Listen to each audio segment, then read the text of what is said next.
Hello everyone, happy Easter.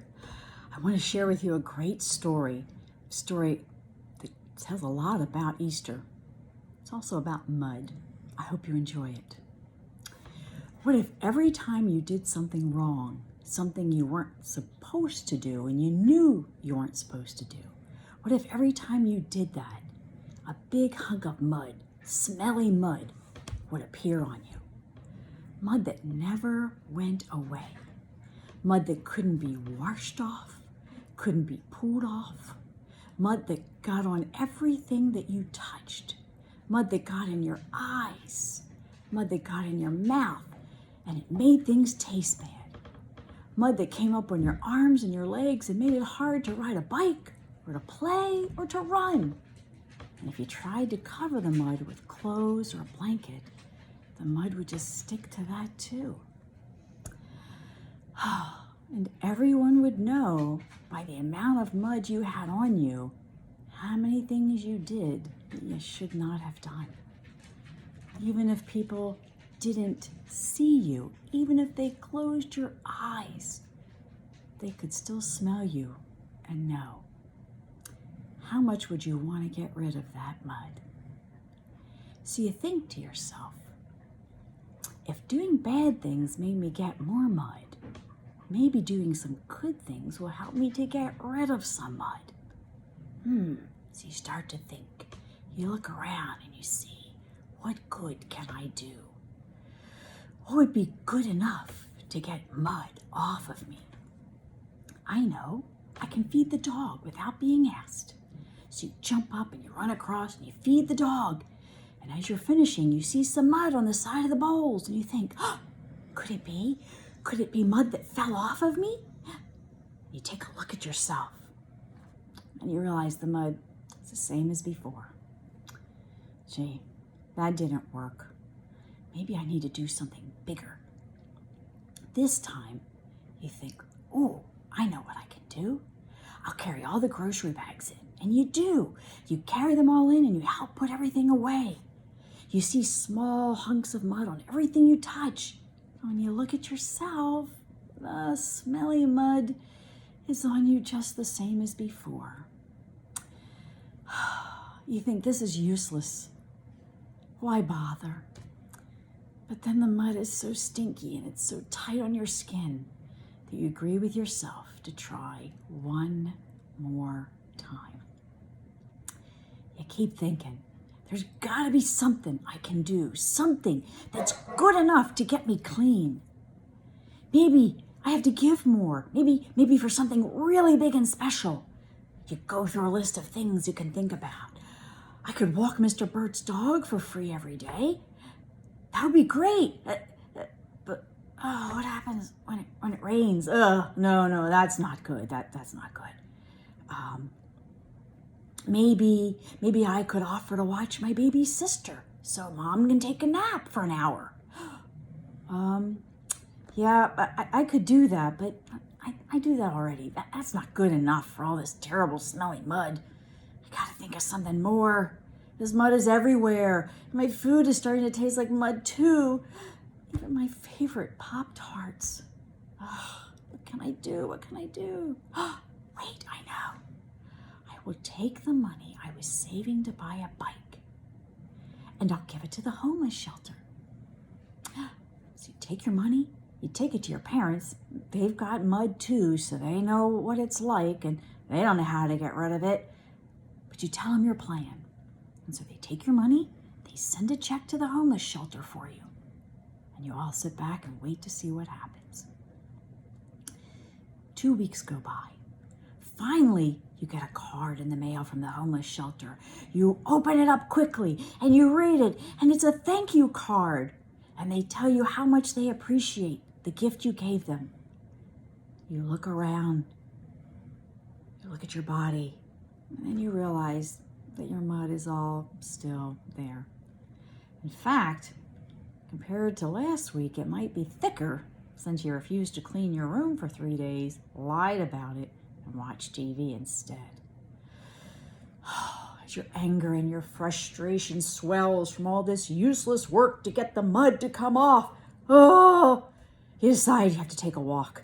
You need some open air to think, but also because your own smell is so strong and smelly, even you can't stand it. You walk down the sidewalk, not really watching where you're going, but thinking, I'm not a bad person. I never hurt anyone. I never killed anyone. I didn't break in and steal anything. Why is all this mud on me? I mean, everybody's got some mud. Why am I even worrying about it? There's some people with only a little mud. Most people have some mud. A lot of people have mud like me, like my family. It doesn't bother them, but I hate this mud. I just want to be clean. I want to run and jump. I want to eat Pop-Tarts that don't smell like smelly mud. While you're thinking this, you stumble on a crack in the sidewalk and you nearly hit into a person.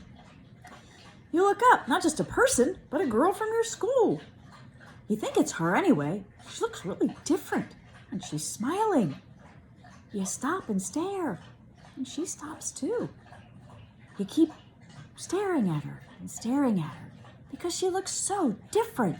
And then you finally blurt out, what happened to you? Where's your mud? Your mud's gone. How's that possible? You had more mud than me. You had more mud than anyone. And you smell different. You don't stink. In fact, you smell like flowers. She continues to smile. And then she explains, it's my new friend. He took my mud away. Friend? Then she told me her story. I met someone, she said. Aunt Gertie introduced him to me, so I pretended to be nice. I tried to ignore him, but then I looked at him. I really looked at him. And I realized he didn't have any mud on him. Not at all. Not a little bit. Not anywhere hidden. I looked all over. I asked him how he did it. How he got rid of the mud. Instead of telling me how he did it, though, he looked at me. And he asked me to be his friend. I thought he was weird. He was close to my age, but how could I be his friend? He didn't even know me. I told him I would think about it, so he would change the subject. He just smiled and said he would wait. I went on home, and I didn't think about him for a long time. Although sometimes I thought about him and why he had no mud. I really thought about him when I ate ice cream, my favorite food ever, which recently had started tasting like dirt instead of ice cream. It had been too long since ice cream had tasted good. Even if I remembered how it tasted, I couldn't get that taste back. Anyway, Aunt Gertie called a couple weeks later and asked if I would come over and help plant flowers. Sure, I said, okay. I thought helping her might get some mud off me and into the garden, and then we'd both be happy. I was surprised when I got to Aunt Gert's and he was there. You know, the boy with no mud. I wasn't sure he'd remember me, but he did. In fact, he asked how I was doing. I told him I was fine. His face scrunched up like he didn't believe me. So I told him a little bit more of the truth. I was okay, but I hated the mud. He nodded. I then told him that I missed ice cream because now it tasted like dirt. He seemed sad to hear that. He told me ice cream was meant to be fun. I thought about that. I didn't need his sympathy. I needed less mud. He didn't have mud. I asked him how he got so clean and didn't even know what it was like to be covered in mud. He told me he was once covered in so much mud that he died. Well, he was standing there alive in front of me, so I knew he was making fun of me, and I got angry at that. I shouted at him, "Liar! You didn't die from mud and come back to life. If you don't want to tell me how you got clean, that's fine." Then he suddenly smiled and he asked me again if I would be his friend, like we hadn't just been fighting. "No," I screamed, "I will not be your friend. I do not want to be friends with a jerk who lies to me." I even got more angry, so I stomped into the house. He could put Aunt Gertie's flowers in all by himself for all I cared. It would serve him right to have to do all the work himself after that. I got some juice. I stared at him through the window. And he hummed and he smiled and he planted flowers. And all the while, I kept thinking about him being so clean, and yet refusing to tell me how I could be clean too. Hours passed as I sat there. And before long, I looked back out the window, and I could see him finishing up. As he was collecting his shovels, it was then that I saw it. He had dirt on his hands. I ran out to him and I said, "Look at you! You have dirt on you. You're no better than I am. You may have less dirt, but it's still there. Look at your hands." And he did. In fact, he stared at his hands for a long time. So long, he didn't think he would answer me. And he calmly said, "Yes, there is dirt on me. But this dirt is from the garden. It's not the same as what you have." And he walked over to the hose and he washed the dirt right off. I huffed. I was furious. How dare he be able to wash away his small amount of dirt, while here I sat covered in mud that I couldn't get off no matter what. I started to cry and I couldn't even rub my eyes because there was so much dirt. That even made me cry harder. I just sat on the ground, my head on my knees. So sad.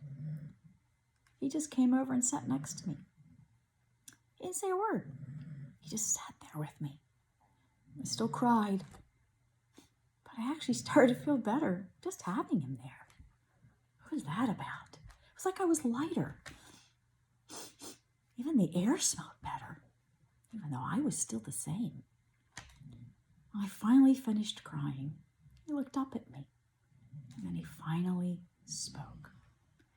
He said, "You have been angry, and you have been sad, and you have cried, and yet I'm still here. Is that not what a friend does? Isn't a friend someone who sticks by you when things are tough? Who sticks by you even when you're sad?" He paused again, waiting for my answer. I had only silence. So he asked me again, "Would you like to be my friend?" I couldn't believe it. He still wanted to be my friend? The boy with no mud, who sat next to me, a girl covered in mud with a stink so bad I couldn't stand it myself? A girl who pushed him and yelled, and he wanted to be my friend? What does that even mean, I asked him, to be your friend, the friend of someone so perfect? I had nothing to offer a friend, not this friend, and I knew it. It was a few minutes more before he spoke again. He said, "To be my friend means that we listen to each other, that we talk about what is good and what is bothering you, and we work together. If you will be my friend, I can take the mud from you. In fact, I can teach you how to keep the mud from getting thick again. Whether you listen to what I say or not is your choice, but I will always tell you the truth, and I will always be there. I will be there when things are good. I will be there when things are tough. I will even be there when I ask you to do something that doesn't make sense to you. I will never harm you, and I will always be your friend." Wow. Wow. He still wanted to be my friend? I had a choice of whether I wanted to be his friend? I had a choice to listen to his directions or not? He promised to be there and be honest, even if I wasn't. I had to make sure. This sounded too good to be true. So I asked him, "If I'm your friend, will you really take away the smelly mud? Will you help me keep it away? What if I mess up and it comes back?" He smiled again. He told me that as his friend, if we kept talking and I followed what he taught me, that the mud would not stick as much. And if it tried to stick and I asked him, he would take it away each time. But he also reminded me very seriously now that I could not remove the smelly mud nor keep it away without him. That I knew already. I thought about his words. Thought about being clean. I thought about a friendship with this strange boy who had no mud. Could it be real? Could he really clean me up? Could he help me? I was so desperate. I had to try. And so I told him, yes, I would choose to be your friend. Yes, I will take you as my friend. I will talk to you every day. Yes, I will do my best to listen to your ideas on how to keep the mud away and how to follow those ideas. Yes, I want to be clean. But I reminded him that I make a lot of mistakes, and I was sure the mud would come back. He just smiled again. Then he took my hands and we stood up. He said he was my friend forever. I told him I chose him as my friend forever as well. As he held my hands, I watched and all the mud started to disappear. It was amazing. I looked around. Could it be true? Could it really be going away? I could move. No grit in my eyes. I could smell the flowers. I wanted to throw my hands in the air. I wanted to shout. I wanted to dance for joy. But he held my hands tightly. He was still smiling. And then as I looked at him, I realized he wasn't smiling. In fact, he had started to cry. He was in pain. What was happening? I looked down and I looked at him and I saw my mud. It was appearing on his body. No, what was happening? The mud weighed him down. His arms then began to get heavy. The mud was covering his face, first his eyes, then his mouth. He was soon covered in thick mud. What was happening? I started to scream as he fell to the ground. What had I done? Was he even breathing? I called Aunt Gertie, called 911. What had my cleaning done to him? I began crying again, rubbing my eyes, this time with clean hands. But were they really clean? My friend? I started sobbing deeper than I ever had. I feared that the boy with no mud, my new friend, who took away my mud, had died because of me. But in the midst of my tears, I heard him call me. "Don't cry, little one," he said. I looked up, and to my shock, there he was, sitting next to me. He was alive, with no mud. He took my hands again. He said, "I have taken your smelly mud away. I am stronger than the destruction it causes. It can't destroy me. I died once for all those whom I call my friends, and I came back to life. I remain alive.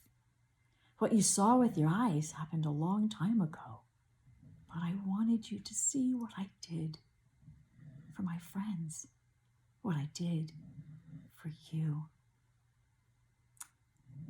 Now that we are friends, the mud can never destroy you."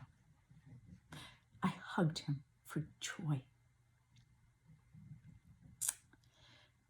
My friend had finished her story, and she turned to me, and I stared at her, thinking about the very strange story, but also that she was clean. And I thought more about the strange boy with no mud, the strange boy who took away her mud and died, but was no longer dead. He was alive. Was it real? Was it a true story? Could it be real? She was so changed. And then she asked me the strangest question, the one I thought I would never hear. She said, "Would you like to meet my friend?" So what does this story have to do with Easter? Why? What is Easter? Why do we even celebrate Easter? We do it every year, but why? We celebrate Easter because Easter is where God showed how much he loves us. Easter is where God said, "I know you did wrong things that I told you not to do, but you did anyway." Those are called sins, and they separate us. But I love you so much. I don't want to be separated from you. I want to be your friend. So I took the punishment for the things you did wrong, for those sins. I died as part of that punishment, but I made the punishment die also.